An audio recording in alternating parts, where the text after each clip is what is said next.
What's up, guys? Hey, thank you all for tuning into Project Renaissance Man, episode 15. I'm really ecstatic right now, as you can see. Inspiration struck, and we all know how hard it is to come across inspiration, or it finds us, perhaps. But you know how it is, especially if you're a creator out there, an artist of some sort. When it comes, it's such a beautiful thing. It's almost like as exciting, in my opinion, as a child coming into this world. Just absolutely beautiful. So anyways, I'm going to have probably a lot of energy during this episode because of that, but I love it so much for that reason. And this episode, I really did want to film up on top of, since it's the 15th episode, I think that's kind of cool, like just the number it is, that I wanted to film on top of one of the garages around here. Probably the Prince Street parking garage or something. That would have been dope. And I will end up doing that in a future vlog episode. But for now, we're going to do it in the traditional room that I always do my filming in. And today's episode is going to talk about, if I were to title it, I'd call it Monsters in the Cellar.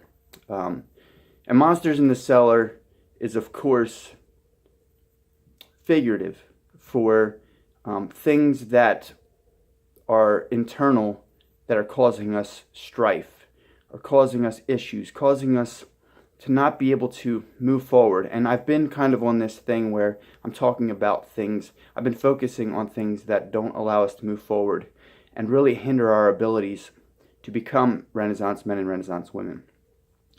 And this, for sure, connects well with the guilt that I had mentioned before in a previous vlog. And, so what I really wanted to shed light on in this episode is how we need to find a way and find ways to rise above these internal monsters that harass us and don't allow us to develop at a natural, healthy rate of that we're supposed to be developing at if we were in better spirits, mentally stronger. And so I'm going to give you guys a few pointers as to what I feel will help you greatly. And these pointers are definitely things that have helped me in my own path, in opening that cellar door and beating down those monsters as soon as they start rushing out up from the tops of the stairs. So the very first pointer I have for you guys is to really eliminate anything negative in your life. Negative connections with people. If there's something that's bothering you in your life, you need to take charge and you need to change it. And you need to work towards changing it. Because these things are going to hamper your growth big time. What negative people do is they reinforce all that shit. So if you got the monsters in the basement, you're already contending with those things. And now that problem is being compounded by these people that aren't really your cheerleaders, so to speak. They're not support characters in your story. They're more like side antagonists that are just causing extra problems. So you don't need that. If you have anybody in your life, they could be exes, they could be people that seem to be friends of yours, but really they're not, because they don't really want what's best for you. We do have people in the world that are like that. They just tend to linger around when things are good, and then they disappear, when shit hits the fan. And those types of people, if they can't be around for the bad shit, they're not deserving enough to be around for the good shit, so get rid of them.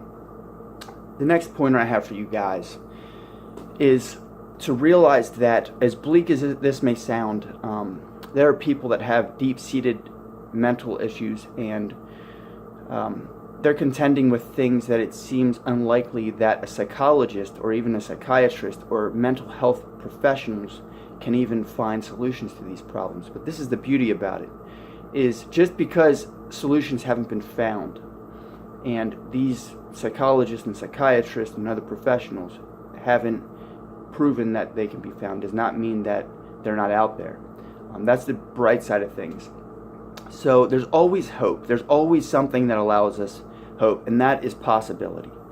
So you gotta be open to possibilities, be receptive, be on the lookout for possibilities. Train your mind to be this way, to think this way, where you're constantly looking at things in a different way as to what could it be, rather than what it is or what it appears to be.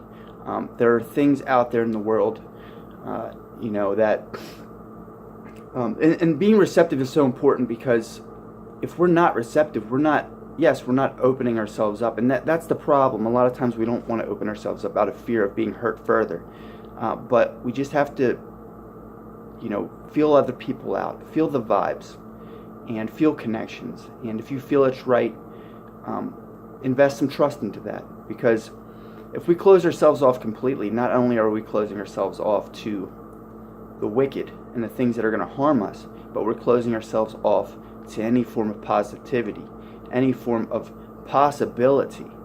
So I think we just got to exercise as best judgment as we can. And I think if we get rid of negative connections, that's going to help us exercise better judgment, because our focus isn't torn away by these parasites. Okay?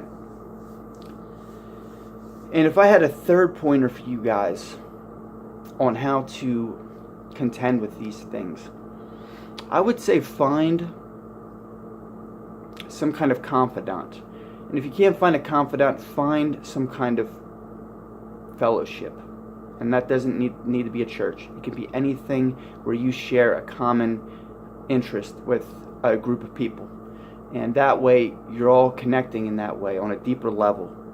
It's much deeper than just meeting somebody at a bar or just out in public somewhere. You guys are all there for the same purpose. You're all there to learn something. It could be a dance class. It could be a bowling league. It could be mixed martial arts.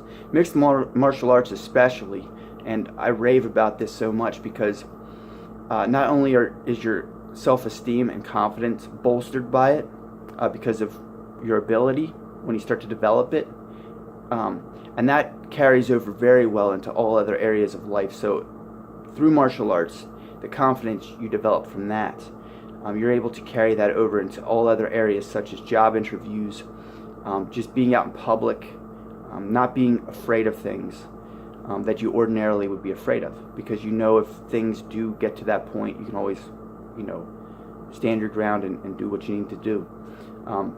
But martial arts especially, because it's got that, but then it's also got that fellowship aspect as well, where you got this camaraderie. You're all sparring and rolling, and it's very intimate, because there's physical connection with other, combatants, whatever you want to call them, or teammates. So there's so many different aspects that are going to help you, if you think about it, life's a fight. Life is a vicious fight, man.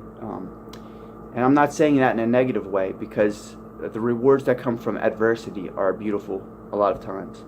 So I'm just saying in an analogous way that life is a big fight. And so if you think about it, when you get involved in MMA, you're all almost partaking in this life voyage, so to speak.